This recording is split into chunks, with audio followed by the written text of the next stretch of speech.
미국에서 한 설문조사를 했는데 사업에 성공하는 사람들의 가장 중요한 덕목이 무엇인가 라는 것을 조사했더니 그 1위가 정직이었다고 합니다. 정직한 회사가 성공한다. 결국은 성공한다. 우리는 흔히 그러면 정직하다 그러면 이런 생각하죠. 나는 평생 거짓말한 적 없다. 내가 배고파 죽을지언정 남의 것 훔쳐본 적 없다. 그런 생각을 쉽게 합니다. 우리가 생각하는 이 정직을 좀 더 구체적으로 이렇게 생각해 보면 일반적인 정직이 있습니다. 그것은 지금 이야기한 것처럼 가장 기초적인 거죠. 나는 거짓말하지 않았다. 이런 것을 정직하다고 우리가 표현할 수 있습니다.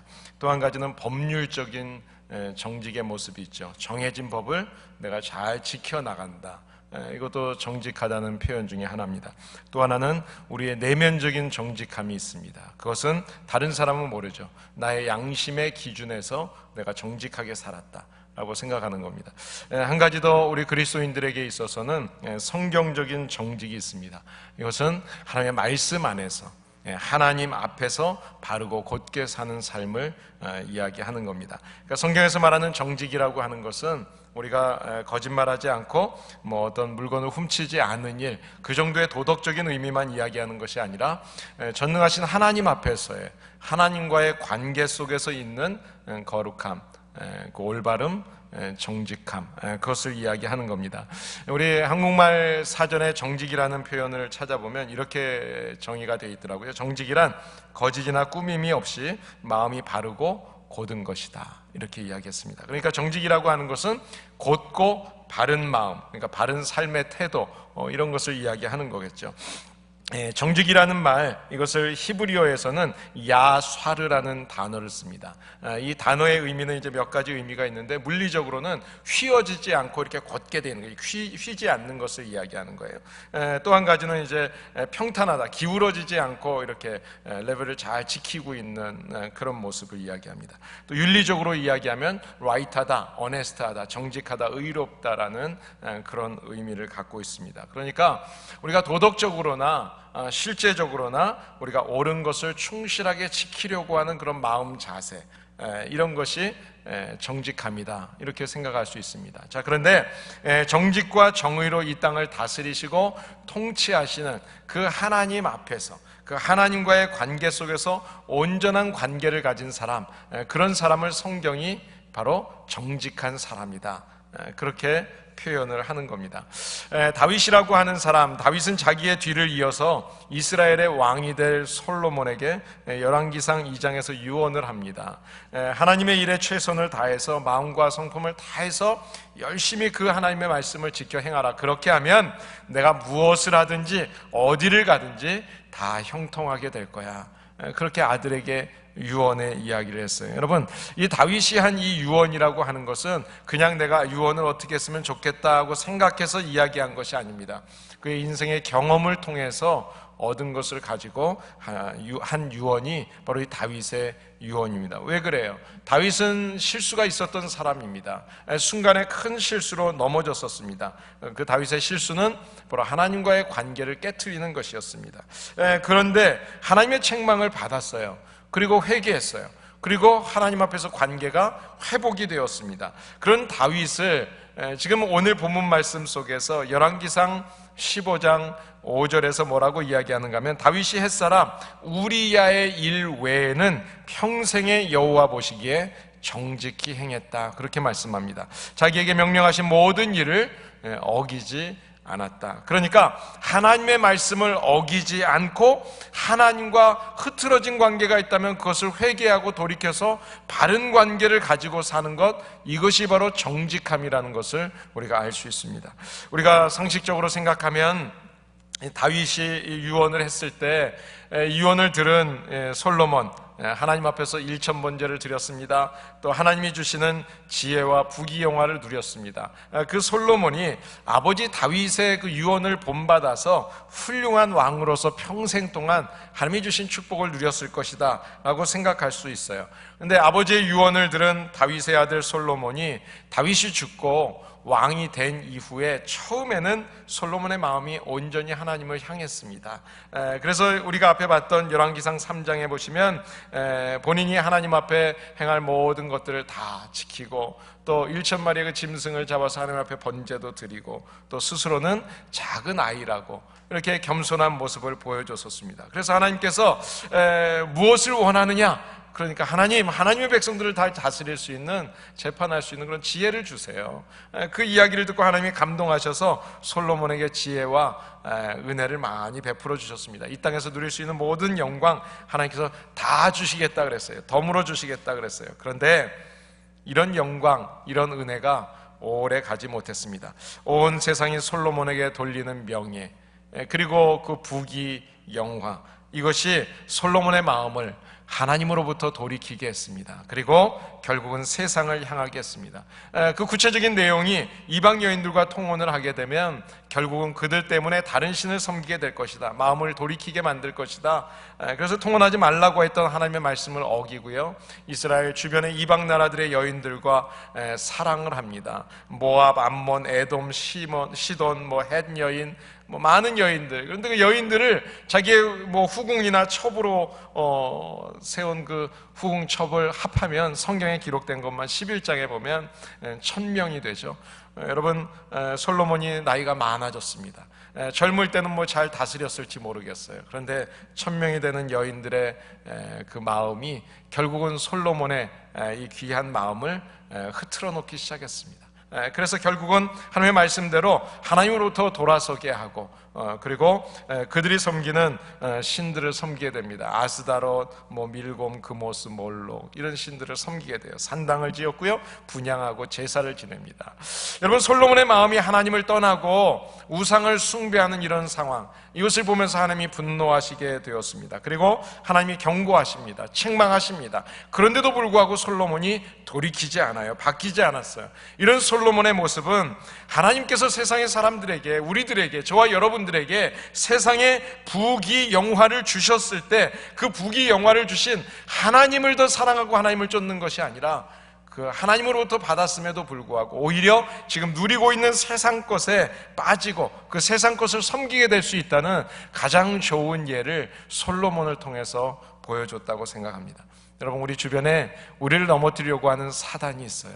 마귀가 있어요. 적이 있어요. 근데 그 적이 우리 눈앞에는 보이지 않아요. 그렇지만 적이 없는 것이 아닙니다. 적은 숨어 있습니다. 어딘가에 숨어 있어요. 그러다가 솔로몬이 나이가 들었을 때 넘어졌던 것처럼, 그 틈을 이용해서 들어왔던 것처럼, 바로 우리가 연약해졌을 때, 방심하고 있을 때 그 틈을 이용해서 우리를 공격하는 것입니다.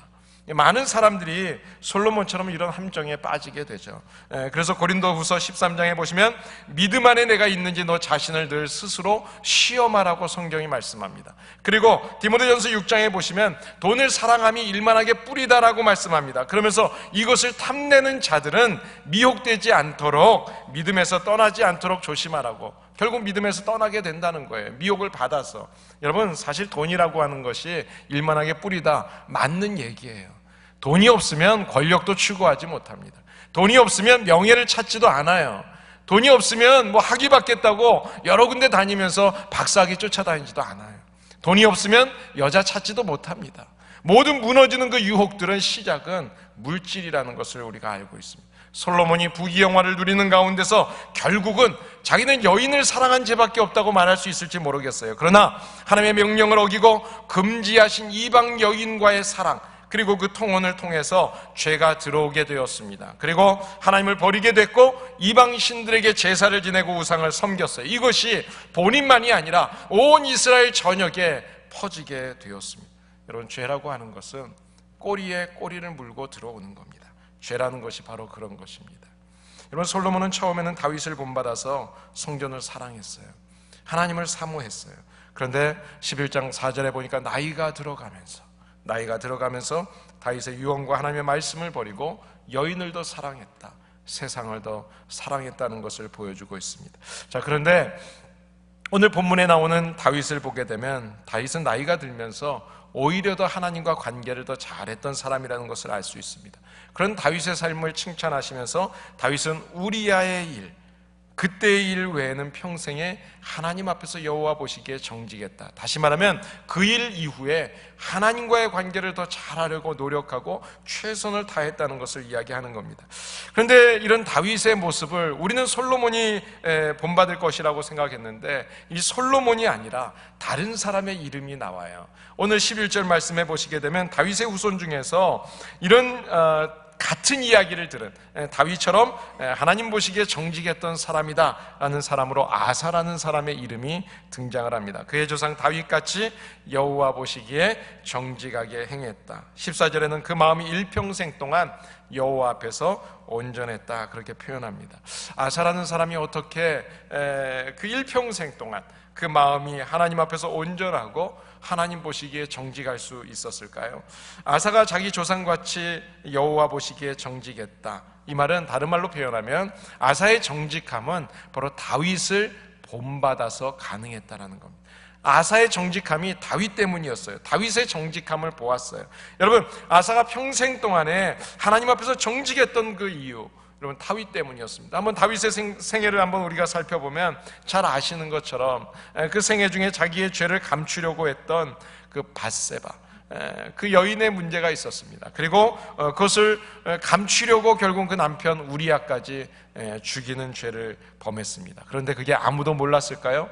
아니었다는 거예요. 들통이 났습니다. 나단 선지자를 통해서 그 죄가 밝혀졌습니다. 여러분, 사실 죄를 아는 사람은 나단 선지자 뿐이었습니다. 그렇다면 우리아를 은밀하게 처리한 것처럼 나단도 어떻게 하면 돼요? 은밀하게 처리하면 되는 일 아니겠어요? 그런데 나단 선지자가 책망했을 때 다윗은 그때 바로 깨달았어요. 그리고 회개하고 돌이키는 겁니다.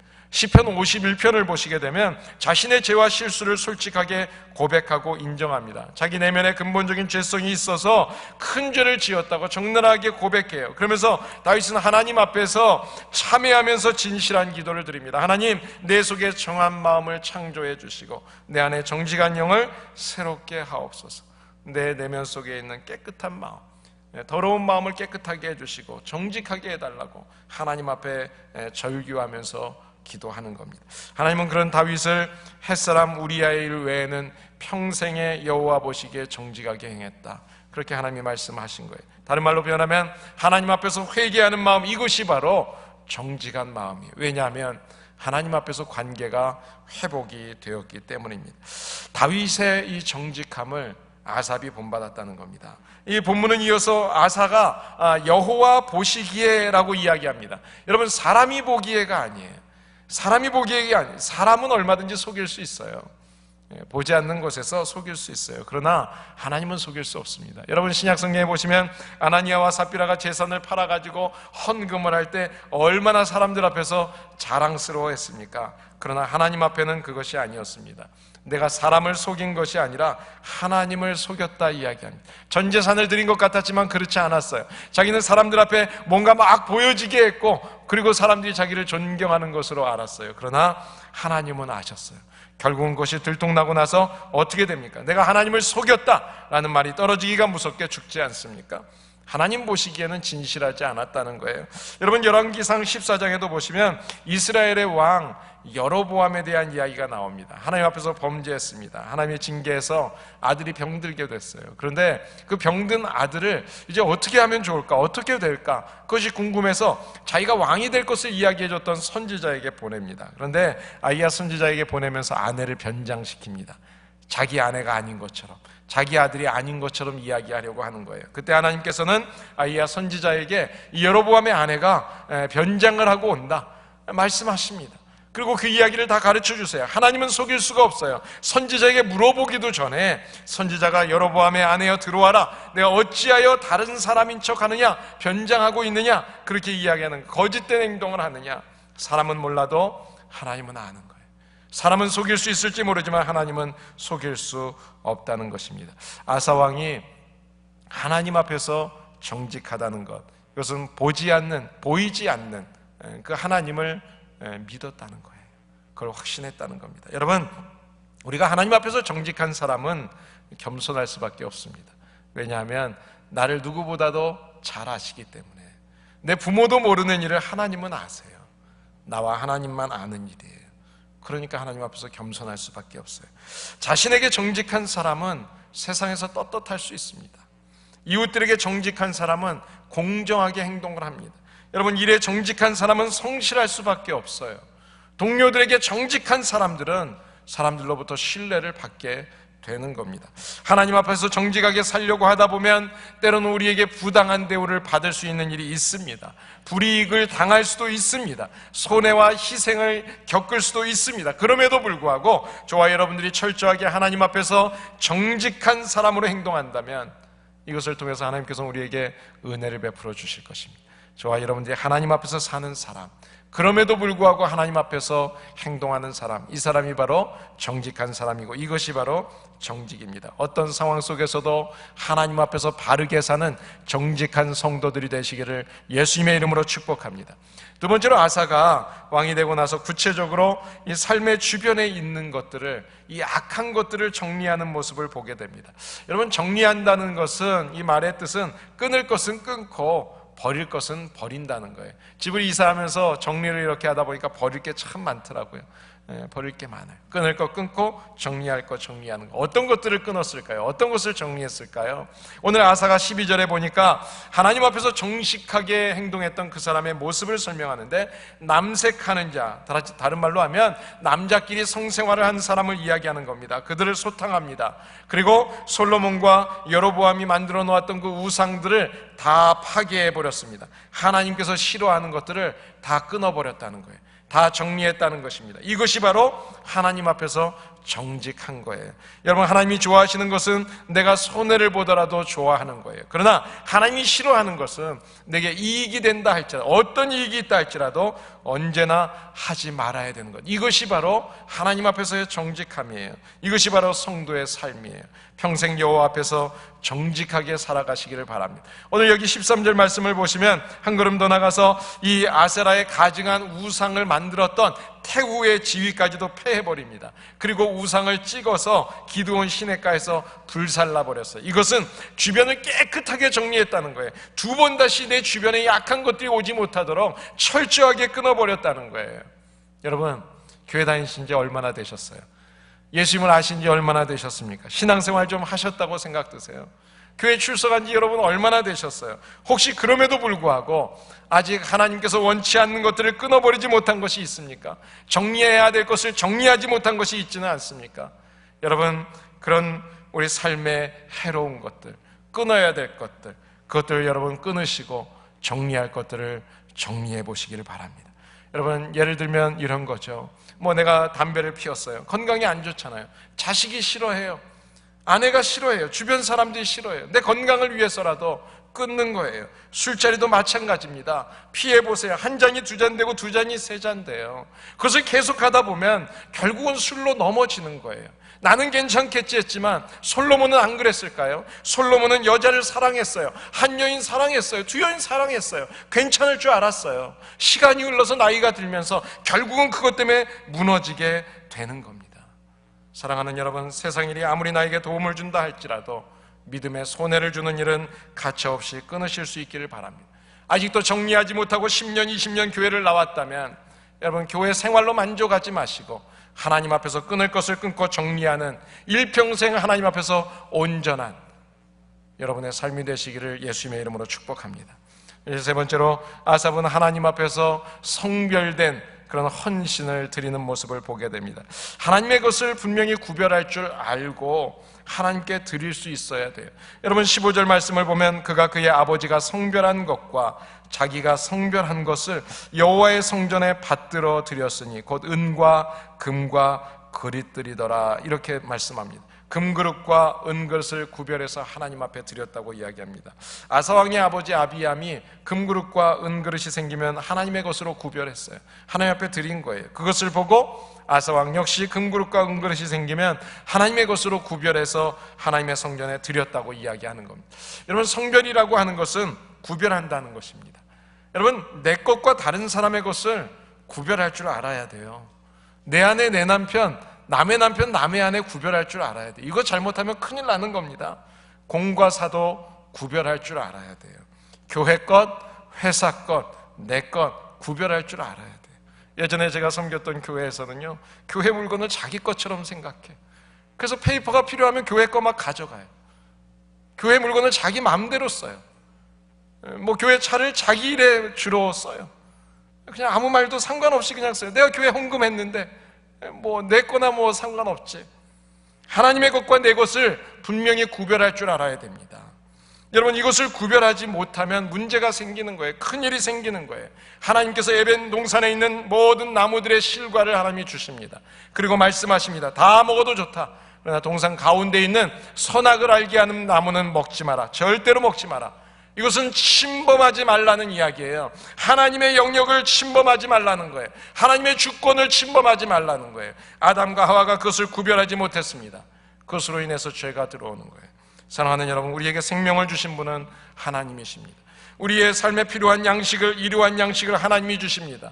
오늘 아버지 날로 우리가 지키고 있는데 미국에서는 그래요. 우리의 자녀를 누가 주셨습니까? 하나님이 주신 것입니다. 우리의 오늘 하루의 삶을 누가 주셨어요? 하나님이 주신 거예요. 하루의 첫 시간을 구별할 줄 아시기 바랍니다. 일주일의 삶 속에서 주의 날을 구별할 줄 아시기를 바랍니다. 소득의 10의 1을 구별할 줄 아시기 바랍니다. 이것이 하나님의 말씀이에요. 하나님의 뜻이에요. 그렇다면 하나님의 자녀들은 순종해야 되는 것입니다. 일평생 하나님의 것은 하나님의 것으로 구별할 줄 아는 온전한 믿음이 우리들에게 있게 되기를 예수님의 이름으로 축복합니다. 여러분, 자녀에게 좋은 것을 많이 주고 싶은 것이 부모의 심정입니다. 그것은 모든 부모가 마찬가지입니다. 다윗은 하나님 앞에서 정직하고 온전한 신앙을 살았습니다. 그래서 그 자손들에게 하나님의 은혜라고 하는 유산을 남겼습니다.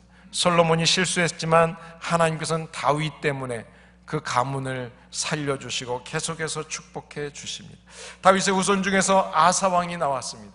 평생에 하나님 앞에서 정직했던 다윗의 정직한 생활을 완전하게 따르지는 못했지만 하나님의 관계를 바르게 하려고 노력했던 모습들을 보게 됩니다.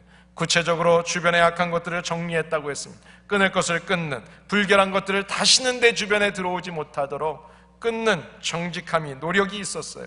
하나님 앞에서 성별된 헌신을 하나님 앞에 드렸어요. 하나님의 것을 구별할 줄 알았어요. 내 것과 하나님의 것을 구별했어요. 하나님 앞에 드렸습니다. 여러분, 어떤 사람이 미국에서 트리프티샵에서 옷을 하나 샀어요. 그런데 집에 와서 봤더니 산 옷에 주머니 안에 보석이 하나 들어있는 거예요.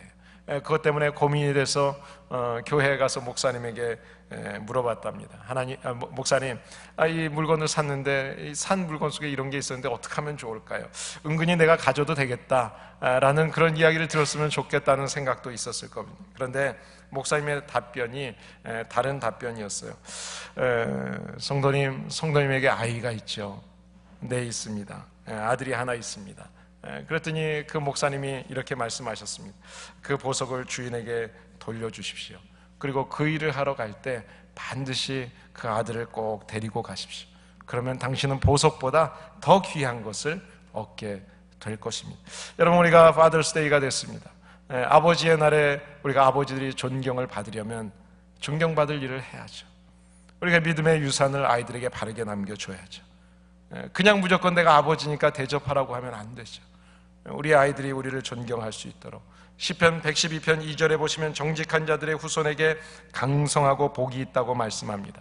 우리가 정직하게 살면 내가 많은 물질을 남겨주지 않아도 하나님이 강하게 하세요. 하나님이 축복해 주세요. 정직하게 살아가는 것, 이것이 나만을 위한 것이 아니라 나를 위한 것도 되지만 결국은 이것이 우리의 자녀들에게 큰 은혜가 될 것입니다. 이것이 바로 우리가 자녀들에게 남겨줘야 될 유산의 덕목 중에 하나입니다. 정직하게 행하는 사람, 많은 사람들에게 감동을 불러일으키고 있습니다. 다윗이 죄를 짓고도 그의 진실한 참회와 고백이 많은 사람들을 감동시키고 있습니다. 이 시대에 우리 주님께서 우리들에게 원하시는 그리스도의 모습은 무엇일까? 저는 그것 중에 하나가 바로 정직한 성도들이라고 생각합니다. 먼저 하나님 앞에서 정직합니다. 정직하지 못하면 회개해야 됩니다. 그리고 사람 앞에서 정직하세요. 나 자신에게 정직하세요. 사람과 나 자신에게 정직할 때 하나님께서는 우리의 인격을 더욱더 성숙시키셔서 우리들을 통해서 영광을 받으실 것입니다. 그리스도인들이 정직을 실천하는 일, 이것은 이 땅에서 하나님의 나라를 건설하는, 이 복음을 증거하는, 선교하는 일 중에 가장 구체적인 실천해야 될 일이라고 생각합니다. 왜 요즘에 성도들 전도하는 게 힘들어요? 그리스도인들이 정직하지 않기 때문에, 세상 사람들과 다른 것이 아무것도 없기 때문에 그렇잖아요. 자녀들과 후손들에게 남겨줄 수 있는 유산 중에 가장 큰 유산, 그 유산은 정직이라고 생각합니다. 사랑하는 여러분 정직함에 한번 도전해 보시기를 바랍니다. 물론 우리들이 절대적인 정직을 다 이룰 수는 없겠지만 내 스스로 작은 것부터 정직하려고 여러분들이 발부동치는 그런 삶을 통해서 하나님은 영광 받으십니다. 다른 사람들이 어떤데요? 그런 이야기 할 필요 없어요. 왜 자꾸 다른 사람 이야기하죠? 다른 사람이 중요한 게 아니에요. 나 한 사람이 하나님 앞에서 진실하고, 나 한 사람이 우리의 자녀들 앞에서 정직하게 살고, 내 삶 속에서 진실하고 내 양심에 부끄러움 없이 진실하게 살아갈 수 있다면 바로 내 가정을 변화시킬 수 있고, 우리의 주변을 변화시킬 수 있고, 이 나라도 변화시킬 수 있는 줄을 믿습니다. 주님은 지금도 그런 사람을 찾고 있습니다. 누가 이런 사람이 될 수 있을까요? 그런 사람이 바로 저와 여러분이 되면 어떨까요? 몇 주 전에 뉴스를 잠시 보다가 뉴스에서 좋은 소식을 봤어요. 어느 학생이 지나가다가 자판상을 하고 있는 할머니의 물건을 다 행패를 부리는 사람 때문에 엎어버리는 그런 아저씨의 모습을 보고 뒤에 가서 그 할머니에게 그 야채가 다 얼마냐고 물어봤더니 그게 2만 원이라고. 그러니까 그 아이가 자기의 용돈 10,000원에다 친구가 같이 받는데 그 친구에게 10,000원 빌려달라고 해서 그 2만 원으로 그것을 다 사가지고 집으로 갔다는 거죠. 그것이 나중에 알려졌어요. 그런데 그 일에 대한 이야기, 뒷이야기를 들었는데 참 감동적이더라고요. 제가 종종 다니다가 자판대에서 파시는 분 걸 사옵니다. 그러면 우리 할머니하고 어머니가 맛있는 음식을 만들어 주십니다. 그리고 항상 잘했다 칭찬해 주셨습니다. 여러분, 다른 게 아니에요. 유산은 바로 이런 유산을 남겨줘야 합니다. 세상 사람들이 크리스찬하면, 우리를 아는 이웃들이 하나로 커뮤니티 교회라고 생각하면, 저와 여러분들, 우리의 자녀들이 아버지, 어머니를 생각하게 되면 정말 정직했던 사람, 정말 진실했던 사람, 믿음의 사람, 그런 이야기를 우리 크리스찬들 하나로 커뮤니티 교회, 저와 여러분들이 우리의 후손들과 우리의 주변 분들에게 들을 수 있기를 예수님의 이름으로 축복합니다. 기도하겠습니다. 이 시간에 기도하실 때 하나님 앞에서, 하나님, 나의 모습을 돌아봅니다. 우리의 모습 속에 하나님의 앞에서 부끄럽고 허물 많았던 모습이 있다면 하나님 이 시간에 용서를 구하고, 끊을 것 끊고 이제 단절하고 이제 하나님 앞에서 구별된 삶을 살겠습니다 다짐하는 귀한 기도를 주님 앞에 드리고 또 결단하고, 하나님, 우리의 삶을 통해서 우리의 가정이 변하고 우리 이웃들이 변하게 해주시옵소서. 주님 앞에 도움을 구하는 기도를 함께 드립니다. 하나님 아버지, 감사합니다. 오늘도 저희들을 사랑하셔서 저희들을 주님 전으로 인도하셔서 하나님의 말씀 속에서 우리의 삶을 돌아보게 하시니 감사합니다. 부끄러운 모습이 있었습니다. 정직하지 못한 모습이 있었습니다. 하나님 용서해 주시고, 이제는 저희들이 정말 우리의 삶 속에서 하나님 앞에 정직하고 바른 삶을 통해서 이 땅에서 모든 사람들에게 아름다운 영향력을 끼칠 수 있는 성도들이 되게 도와주시옵소서.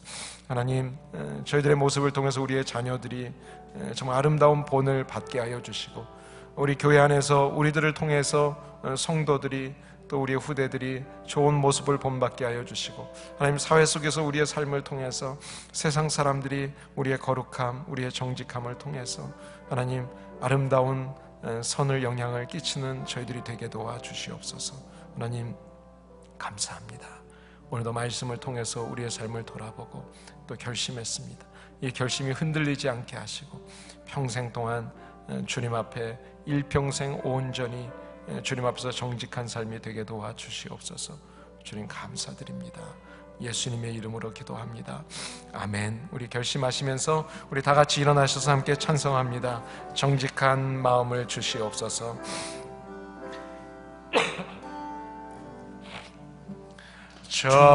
정결한 마음 주시옵소서.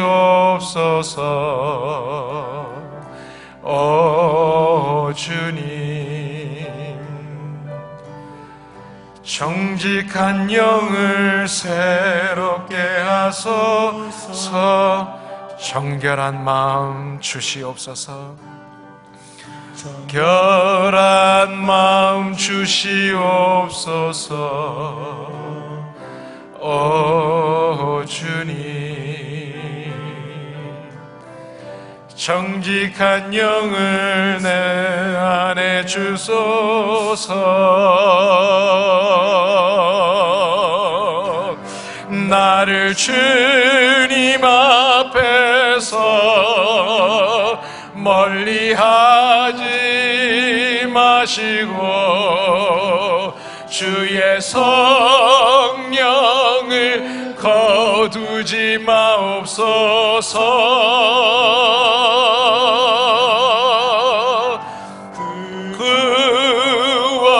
구원의 기쁨 다시 회복시키시고